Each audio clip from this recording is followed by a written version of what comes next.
Charging a camera up while you're driving is actually challenging, so I have it on top of the wheel, so it's gonna spin back and forth. Welcome back to another video. My name's Nicole and I live in Hawaii, and I'm super grateful and thankful to be here. I've also had the cool opportunity to go and travel the world, and it's something that I absolutely love and love to share with others.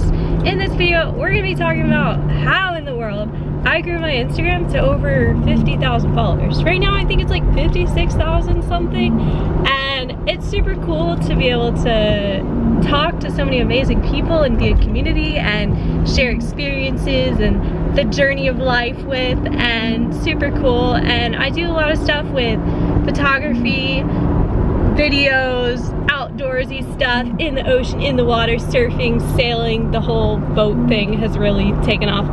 And in today's video, we're gonna talk about how I did it, because I'm just like you. I'm just a normal person, and if I can do it, if you have a will and a way and you have something you're passionate about and you're willing to put in the work, you can do it too. Look at this beautiful place that I live. Now, this isn't like an overnight thing. I don't have like a guaranteed formula to success. I just want to talk about what's worked for me, what could work for you, and kind of differentiate it with what I would do if you were starting from ground zero, and then if you're already like establishing yourself, and then once you want to get to 10K, like that initial reach to 10K, because I feel like that part took forever, and then it finally like clicks, and then from 10K to 50-ish K. So those are kind of the breakdowns of what we're going to talk about in that order. And then I'm going to go over some common questions, tips of the trade, I guess. And if you guys want, you can leave any questions below. And if you enjoy this video, please subscribe so that I can know that you enjoyed it. The YouTube algorithm can know. And you can like this video, comment some questions. I'm going to be answering all the questions in the comments. And I look forward to getting to know you. These protein bars are so good. These are the Aloha ones, and they're on sale at Foodland this week, so I got like 5. And then I eat Go macro bars as soon as they come in. So I like order them to my house, right? Because it's cheaper than buying them at the stores here in Hawaii. And so I ate them all within like 3 or 4 days in the packet because they were good, and I was like running around like a chicken with my head cut off, and I didn't really take the time to like meal prep or cook. So yeah, it's such a nice day out, but the ironic thing is it was monsooning this morning. So if you're starting from ground zero and you don't have an Instagram account today and you want to create like a certain type of page, I would say start by creating the page and create it as some sort of creator account. It can be any of the categories. Just don't put it as a business, because then they're going to want to charge you for your reach because they know you'll pay for advertising. Second is you want to have a clear defined mission statement of sorts, whether that's sustainability, surfing, building your business, anything that tells a story and has some sort of reason for existing. It's so crowded today. It took me forever to find a parking spot.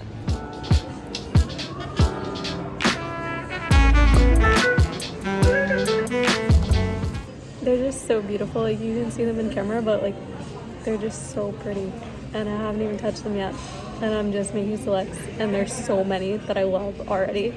Take a look. Like, look at these. Patrick killed it. Look at these. These are so pretty. I can't wait. And then we did the water. Oh my goodness, so pretty. There's 2 main factors I've found to be pretty consistent. Consistency and showing up when you don't feel like it, and quality, bringing value, providing something that people can't get elsewhere. So ideally you want to be posting every single day. It's okay if you take a day off, but go right back to it. The algorithm seems to love consistency, what I've heard and what I've experienced. The other thing is, when I was really focused on growing, I was literally posting 4 times a day. And I was posting to stories. Stories are something that shows up at the top of someone's feed I feel like I got a decent amount of interaction there. And then reels, you can also post reels to your main page, and then you can have them, there's like a segment where you can post like not on your main page but still have it post as a reel. So I recommend doing a variety of that way you don't overwhelm the people that are following you, if that makes sense. So I did that for quite a bit. The algorithm's kind of random sometimes. You really have to try a bunch of different things and see what works.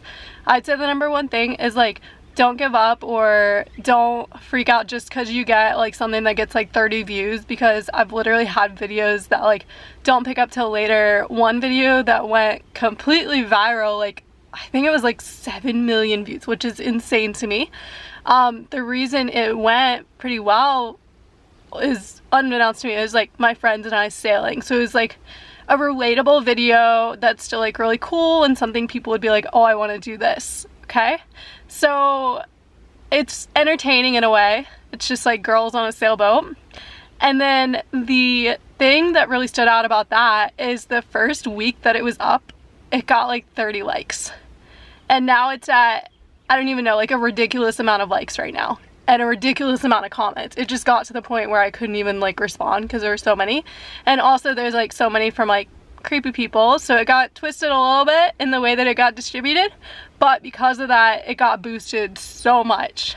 And the other thing is too, I've had videos perform well, but if you don't have a good bio that really explains your purpose and your page is kind of scattered, like if you just have like things that are like inconsistent or just like things that people wouldn't like aspire to or learn from or get some value out of, they're not necessarily going to follow. You have to give them basically a reason to follow, like provide a value, provide entertainment, provide like some sort of information that's good. And for me, it's like experiences about the travels and just showing up as my authentic self, and also showing my process through photography and film and what I'm doing and the cool experiences I've had, and then relatable experiences and things I've learned along the way, like just being real about travels and how I'm able to do it on a budget. And I feel like stuff like that is really applicable to anyone who's in those situations. And then you do get spam comments. You can report the spam comments and then they kind of remove them from your page, but it's definitely a consistent thing once you start to get bigger. And then the other thing is not to let it get you down if people comment negative things, because obviously there's something going on in their life, and you know, you can just shine a light back at them because you want to be the better person and you want to make a difference. Because obviously if they're feeling that bad that they have to go like out of their way to comment something negative on your stuff, then obviously there's something like going on with them, and that sucks, and I hate that for someone. But yeah, don't take things too personally, show up consistently, keep at it, and in time you'll see the results, but it's not going to show up till months later. So like you're just gonna have to be consistent and motivate yourself in little ways and just like have fun in the process, because if you're not enjoying it, you're just gonna get burnt out. You have to choose something that you're like, oh, I could talk about this for years, like I love this. So for me, that's like surfing, sailing, travel, outdoorsy things, and hopping in the ocean and just like shooting with people and hearing and telling their stories. So that's something that's really inspiring to me, is that I absolutely love that, and so I get to share that with other people. So after you hit the 10,000 mark, something really funny happens. I have never heard anyone actually talk about this in these sort of videos, so I'm gonna bring it up. So as a photographer, cinematographer, video person, I do this professionally for a living, like the video part. I wouldn't consider myself an influencer or something, like I'm just sharing and telling stories on social, but I'd say like as someone who does reach out to brands to work with them like on a commercial capacity, it's interesting how they start to treat you different. They start to respond once you hit that 10K mark. It's really interesting because what happens is Instagram basically prioritizes your message. So it goes up further in their inbox. And so you get like, if you comment on things, you'll get like a priority kind of notice. It'll be like most relevant or things you might want to see. It doesn't phrase it quite like that, but it'll show up in the top of your notifications. If this person messages you or they comment on your stuff and they have like a lot of followers, over 10K, then it's gonna show up higher and the brand's more likely to see it. So if you're a photographer and you're trying to work with different brands, this is actually really good, because brands that otherwise might not see your stuff in the loads of messages that they get are more likely to, and they're more likely to reply, because sadly as it is, like if you have more followers, brands are more likely to work with you, even if your work is like just as good as this other photographer who has 200.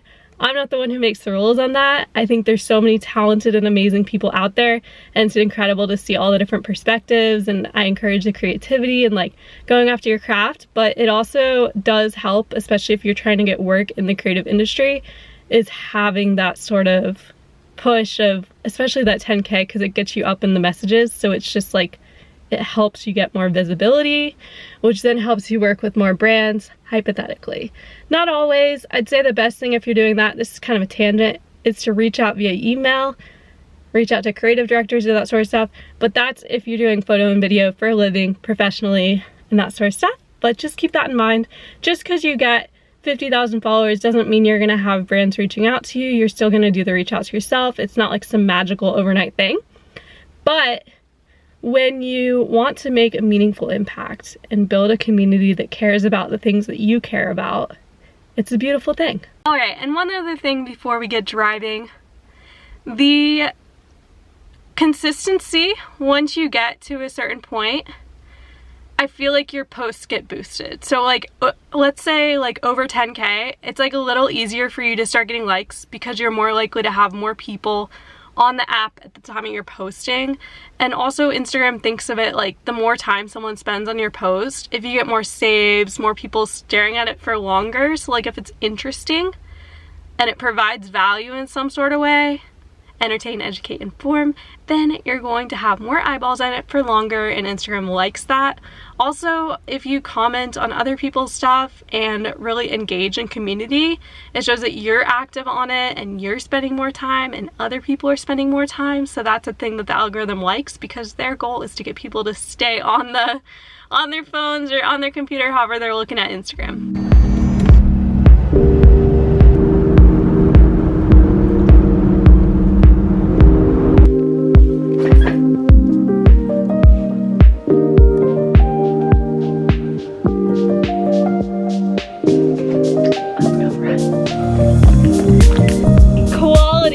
Quality is such a great thing and so understated, and most of you are using your phone not to its full potential. So I'm going to show you a little tutorial real quick. If you already know this, you can just skim over it to the next kind of little tidbit here. But this has saved so many people, because what happens is, particularly on an Apple phone, I think there's a similar thing for Android. If you are just letting things be automatic settings, you want to jump in and actually manually update those settings, because most of the time it is optimized over time so that you save storage. But what that does is it makes it a really small fraction of the quality of the actual image that your camera on your phone can actually take. And so you're saving space. But if you're willing to put up with using all your space for photos and videos like I am, you can update that setting and max it out so that you can have way higher quality. I'd say it's like 3 or 4 times better, and your stuff's just gonna stand out even on your phone.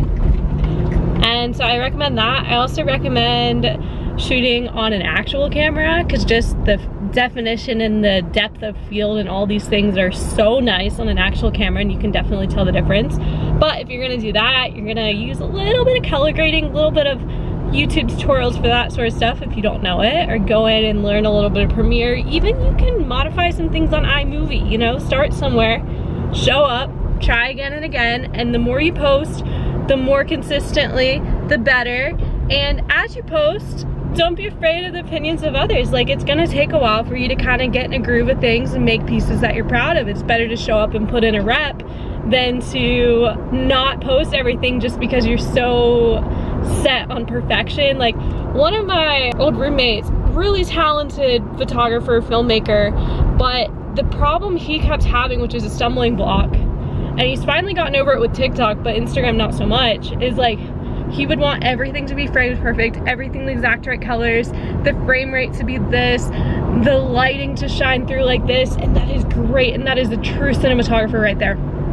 But the problem is if you're only striving for perfection, it's like if you're trying to learn pottery. If you take as many pieces as you want and you're like just doing it for the fun of it and to get good at it, and like create as many pieces, you're ultimately gonna get better than the person who's hesitating on posting one.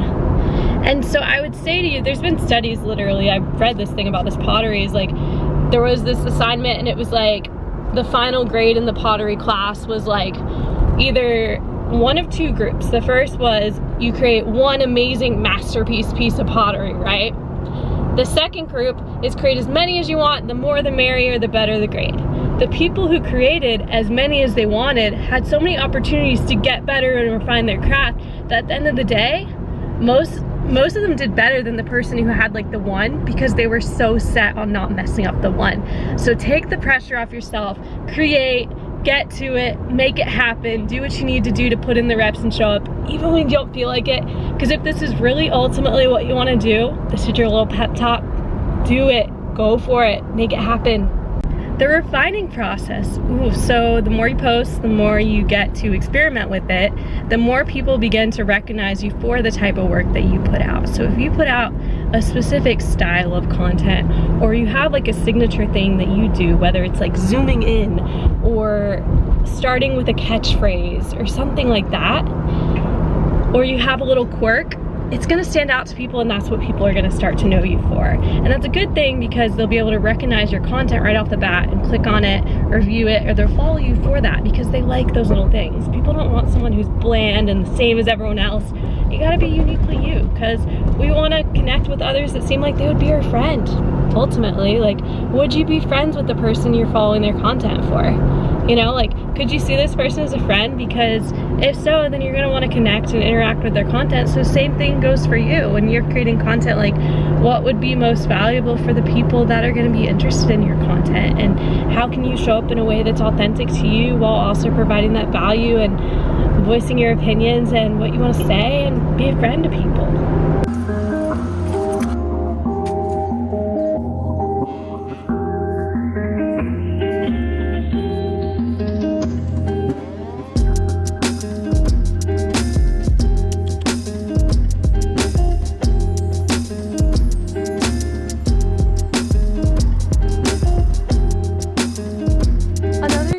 Thing is your highlight section, which is well understated, but I've seen a lot of people do this really well. It's something I need to work on refining more. Is like, in your highlights you can put different travels you've been on, you can put different like categories of things that you put to your stories, just so people can get a feel for you. Then also a good section to have is like an about me, or for instance, if your platform is like sustainability or fashion or something, put like your favorite looks on your story and then put that to like a little thing that you update. That would be really useful, because then people can kind of at a glance go through really quickly and see what you're all about. Also, on that note, show your face. The more people can relate to you, the better, because otherwise they're not going to know who you are. I'm so bad about this. I need to get on my stories more and be like more in person and post more of myself, because then people know who in the world I am. I've had people think that I'm a guy because I don't post myself that often. And it's something that I've started to do, is incorporating myself into more videos, and I find that that actually performs way better too. People want to see you and to know you, so show up on social and see what happens.